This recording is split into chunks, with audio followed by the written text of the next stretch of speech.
Welcome back to Wake Up Carolina. Wednesday morning, 843-661-0937 is our number. Hold the phones. Do not call. We've got with us a very special guest, someone who has been incredibly popular in conservative talk circles at times and not very popular at other times, and I think he wears that with a badge of honor. One of the great, and I mean this sincerely, one of the intellects and creative thinkers in American politics. We're fortunate to have him as our Senator.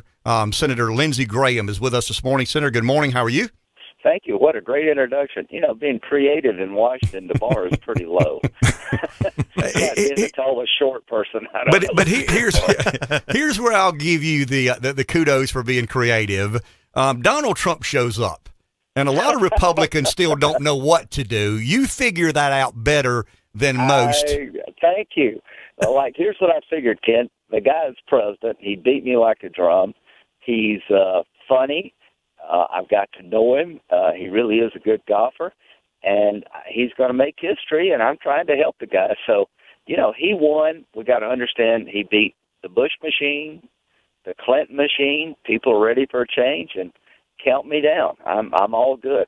You have a unique responsibility in what a lot of people are waiting on with bated breath. That is the IG report that Michael Horowitz will propose to the country at some point in time. You are Senate Judiciary Committee chairperson. That's a responsibility that is very unique to this dynamic and dilemma. But you used a couple of good old South Carolina words, ugly and damning, is what you said about what we could expect. Tell us from your perspective, what's your role, responsibility, and what you hope to accomplish in navigating these waters. Well, that's a really good question. So Horowitz, he gets close to finishing the report, then he finds something else. I talked to him a couple of days ago. I said, don't be in a hurry, get it right. He will get his report written about the FISA warrant application.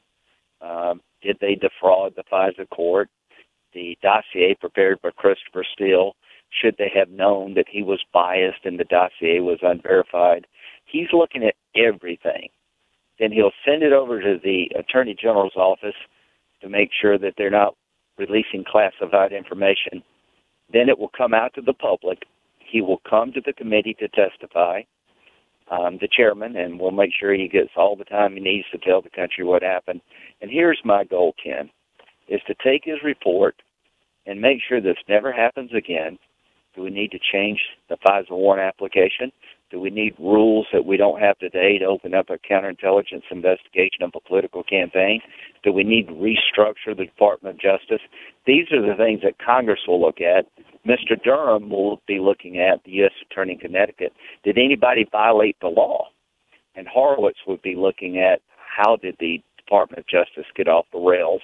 So there are going to be 3 lanes, and the Horowitz report will come to me, and I promise you I'm going to give as much out to the public as I can. I want to declassify this stuff. I want you to see for yourself all the stop signs that were run. Will you ask Horowitz to appear and testify before the Senate Judiciary Committee? Absolutely. He will be in public. We want to do all of it that we can in open. We don't want to have a classified session unless we have to. I want him to go through the good, the bad, and the ugly. I can tell you right now to your listeners that it will be ugly and damning, that there was plenty of information that Christopher Steele, who was paid for by the Democratic Party, a British agent, former British agent, wanted Trump to lose, was out to get to Trump. The dossier prepared was a bunch of garbage, and they kept going anyway. There's going to be, I think, some pretty chilling testimony that Papadopoulos, they knew early on he really wasn't working with the Russians, but they pushed that narrative in spite of what Papadopoulos actually did. So it's important that we understand how the rails, how the system got off the rails. And this never happened again, Ken. So I want to shift gears and go to something that we hear very little conversations about in Washington. I come from the private sector. I am well aware of the dangers of debt. And I don't hear many conversations. I hear a lot about the economy and taxation and what do we do about this and what is the proper rate at which to tax the private sector. And those are interesting debates to have. But as a business person who believes he understands the consequences of excessive and out of control debt, why is Washington not as concerned as the public wish they were on this particular matter? Let me tell you, to deal with the debt, you've got to go to what causes the debt. What drives the debt, you're really a smart guy, what drives the debt is unfunded liabilities of Medicare, Social Security, the entitlement programs, interest on the debt itself. 29% of the federal budget goes to the Department of Defense, Department of Veterans Affairs, the discretionary budget. Two-thirds, a little more than two-thirds now, of federal spending is to support Medicare, Medicaid, Social Security, and interest on the debt. And over time, when the baby boomers like me, born between 46 and 64, there are 80 million of us, we're going to retire in the next 15 to 20 years, all of us, and we're going to break Medicare and Social Security because there are not enough people paying in. So the reason people don't want to talk about it, you're going to have to do what Ronald Reagan and Tip O'Neill did. For younger people in their 30s and 40s, they're going to have to retire a couple of years later than the current system. And people in my income level are going to have to take a little less so that people who need it the most can get it. And that's the way you fix it. That's what Reagan and O'Neill did in 1983 when Social Security was about to go broke. And if you don't do that, we become Greece. Senator, you would be somebody inside the belly of the beast. Is there an understanding amongst people in your universe of what the consequences could be if we get to a tipping point? I mean, the one advantage we've got, and you know this better than I, there's still a demand for the dollar. It's still the currency of choice around the world. But we're not invincible. I mean, there is a potential day of reckoning. Is there any conversation being had amongst the smart folk in Washington in regards to that? Look, do you remember the Simpson-Bowles proposal? I do. Obama impaneled a group, Alan Simpson, a Republican, Erskine Bowles, to look at how to restructure entitlements so we can save Social Security. The problem with Social Security and Medicare is that the number of people working is dramatically going down because we have less children, and the number of people retiring is dramatically going up. So what do you have to do? You have to delay entry for younger people because that extends the life of the trust fund. People in my income level, I can take a little less and be just fine, and that saves the money for the people who need it the most. So Obama got close to doing a deal with the Republicans, but it didn't work. So there is a understanding that by 2032, all the revenue projected to go to Washington from taxes will be consumed by interest on the debt, Medicare, Medicaid, and Social Security. There'll be no money for the Department of Defense. That's how fast these programs are growing. So what you'd have to do is either increase taxes dramatically or start cutting benefits. And the way you avoid that is to act now. And if you don't act in the next 3 or 4 years, it gets harder and harder and harder. And I'm hoping that in his second term, President Trump will do what Ronald Reagan and Tip O'Neill did to try to fix this.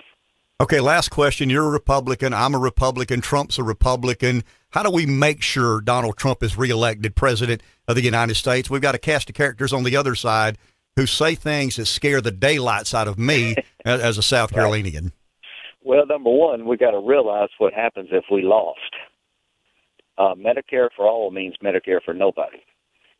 Under Medicare for all, if you have insurance with your employer, they cancel that. So 180 million people lose their insurance. What Democrats are going to do is go to open borders and give illegal immigrants free health care and decriminalize coming into the country. Half the world will be here in no time. The Green New Deal will destroy the economy in the name of saving the environment. The agenda is radical, it's dangerous, and it will turn America into a socialist nation. How do we combat that? Stand behind this president. Try to work to make him more electable. We got to do something about guns in the hands of dangerous people without taking guns away from law-abiding people. I own an AR-15. It's not the gun. It's the person with the gun. There's some people out there that are dangerous the cops run into, and we need a system so they can get some help rather than buying a gun, but protect gun ownership. I think the president's going to win. The economy is strong. If it stays strong, he's defeated ISIS. They need to be kept defeated. But we need to talk to each other as Republicans about growing this party. You've been really good at this, getting minorities involved, conservative. There are a lot of African-American churches here in South Carolina where they're socially and physically conservative. Hispanics are hardworking. We just need to grow the party. But I like President Trump's chances of winning. I don't believe you can be president of the United States if you're offering free health care to illegal immigrants, and that's what Democrats are intended to do. Senator, we appreciate your time. Good luck to you, and I'm sure we'll see more of you before we hear more of you on Wake Up Carolina. Have a good day, my friend. Well, thank you, pal. I'm better on the radio than TV. I look better on the radio. I hear you, my Thanks friend. again. God bless you, pal. Same to you.